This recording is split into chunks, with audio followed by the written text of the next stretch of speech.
Hello, hello. What's up? Here we are, and welcome to my channel. And and I figured I say this and a lot, so इसको थोड़ा हम कम करेंगे. So I finally finished reading this book, The Untouchable by Mulk Raj Anand, which I told you in my previous video how I ordered this and how I got it, and and I read it, and it's actually a nice book. So I called my friend. I was telling him that I ordered this book, and he was like, "Oh, it's a pretty dry book." I was like, "Dry?" And he was like, "Yeah, dry as in like it's not very, it's not interesting, or it's very like academic kind of a book, and it's not that good." I was like, okay, but I just ordered it because I. तो मैंने racism से regarding मैंने India is कोई पीछे नहीं है racism में. India जितना पुराना है उतना ही racism उसका पुराना है, तो इसलिए मेरा मन हुआ, तो मैंने search किया and I found this book, so I ordered it. So yes, 1935 this was published, not that long ago if we really think about it. Coming to the times of 2000 and 3000 years of history of what all things they have been through, and this book is actually like just telling us how the life of a untouchable person was. It was so overwhelming to read. It was so touching. It was also heartbreaking to see the kind of the way people reacted. This was too much. This was I don't know how they suffered or what all has happened.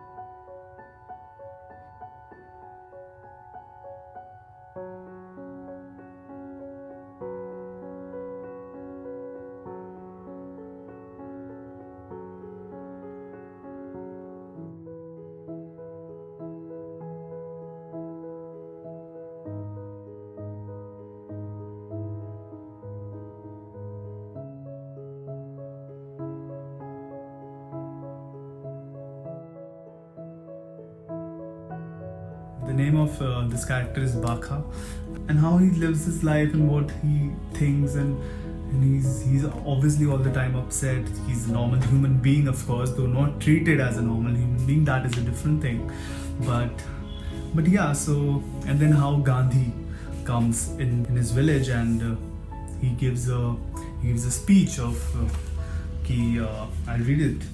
I don't want to be reborn, but if I ever be born again, then I want to be born as a Harijan, who are the people of God, and not as any Brahmin or Shudra or anything like that.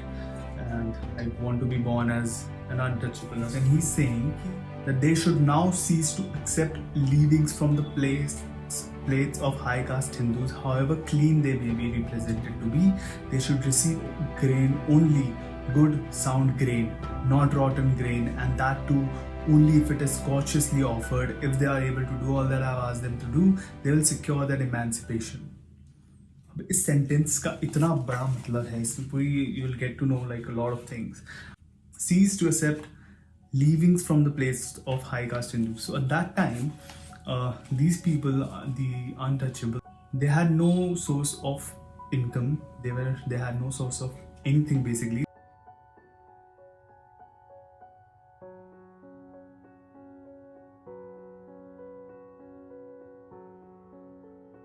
They used to throw food. अगर कुछ होगा घर में बसा हुआ बचा हुआ तो लोग उनको फेंक देते थे, और जो भी होता था वो इकट्ठा करके all of people got in the family, और वो सब खाते थे. At that time, those wells used to be there. Even they were not allowed to use those wells.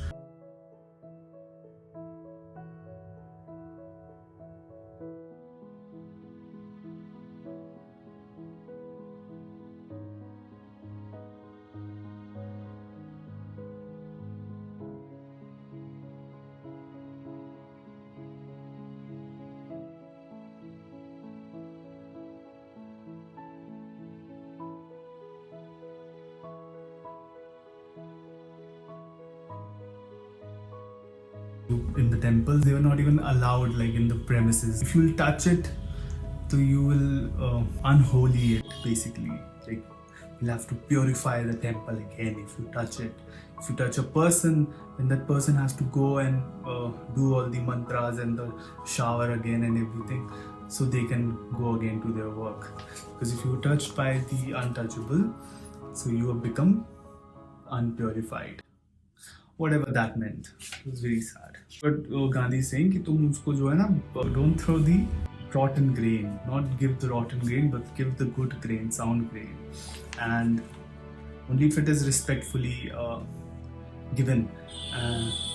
This is how he was talking in these terms, Gandhi. And then he says, which was really shocked. He said this. He was like, "I am an Orthodox Hindu, and I know that Hindus are not sinful by nature, and they are sunk in ignorance. And all public wells, temples, roads, schools, sanatoriums must be declared open to untouchable. And if you all profess to love me, give me direct proof of your love by carrying the propaganda," and all these things. And I was like, what?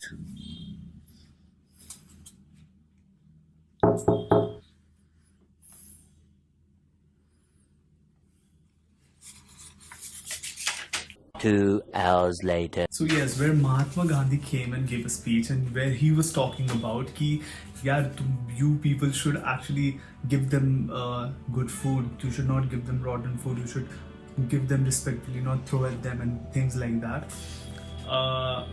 The real, I think, issue was not at all this, and Gandhi was not acknowledging such things. He was not acknowledging change in the system. He was just acknowledging change in the way of the system.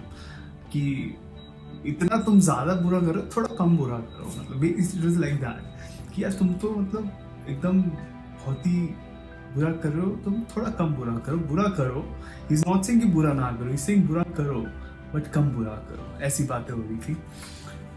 उसी में बीच में there were these revolutionaries, those who were editors of newspapers and things. They made their own जो fight, जैसे हमने Bhagat Singh, Azad and all this we have read. तो उन्हीं में एक इसमें एक कैरेक्टर है who says कि well, we must destroy caste, we must destroy the inequalities of birth and unalterable vocations, we must recognize an equality of rights, privileges and opportunities for everyone. The Mahatma didn't say so, but the legal and sociological basis of caste having been broken down by the British Indian Penal Code, which recognizes the rights of every man before a court, caste is now mainly governed by profession. And when the sweepers change their profession, they will no longer remain untouchable. And they can do that soon. For the first thing we will do when we accept the machine, will we introduce the machine which clears down without anyone having to handle it, which is the flush system. Then the sweepers can be free from the stigma of untouchability and assume the dignity of status that is their right as useful members of a casteless and classless society. People at that time also had such thoughts, and they were also wanting to do things, but it's not, I'm sure people in their own stigma of things, they were trying their best to.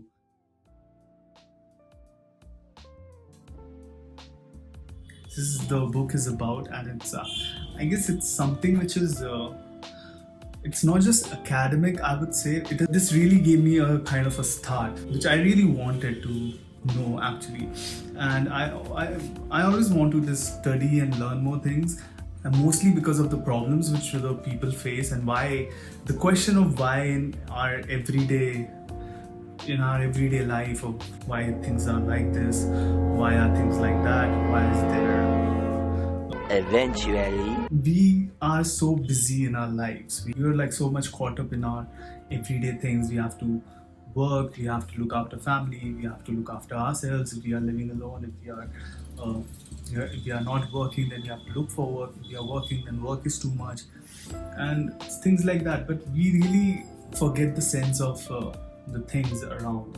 So I really curious about everything, and I really love to read stuff, and I really love learning about stuff. Actually, all kind of things, though my favorite and my things is poetry and my Dilli.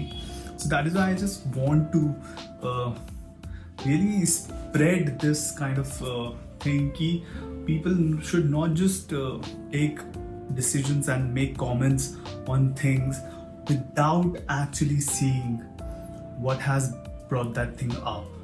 If you're on a Facebook or an Instagram and you're reading posts which are so vague, which are so delusional, which are so baseless, that and people are supporting those baseless things, it's of no use. You're just wasting everybody's time. You're wasting your own time and your beliefs. First of all, you're not having any beliefs if you're looking at such baseless things. If you're looking at this so-called WhatsApp university which people have created, and the people are so in such a dilemma, I think people are living, that they don't really know what to believe and what not to believe. For example, our parents, we're seeing them and they are schooling and they're saying, no, this is not good for your health. And on the other hand, we are not looking at that information, and in our common sense we are saying, no, that is fine, you didn't have that. So it's like such a dilemma I think everybody is living in these days, and all this is created by our phone. Where's my phone? Oh, I'm recording it. I'm recording it with my phone. I don't have the camera. So I mean, it's such a delusion. I mean, we should really, before commenting, especially before putting things out there, before pointing, we should be aware enough. We should be learned enough to comment. I mean, you can't just, I mean, I've seen so many things about people posting about the reservation thing, and they're like, why we don't get any seats, अब तो ये ले जाते हैं, हमें तो कुछ नहीं मिलता है, and all these things. Now, here's the answer to all this question of yours. Please search. If you are having so many problems with such things, then why are these things there? Then go and study about that, and go and read such things if you can really, before commenting on things like that. So yeah, so thank you. I mean, I just really hope that it kind of enlightened you in some way, my video and my talks, because we shouldn't really, like, you don't have to put somebody else down to make yourself climb up, you know. This was a very bad practice back then, and I think the times which were bound to change have not changed that much, and which is very sad actually.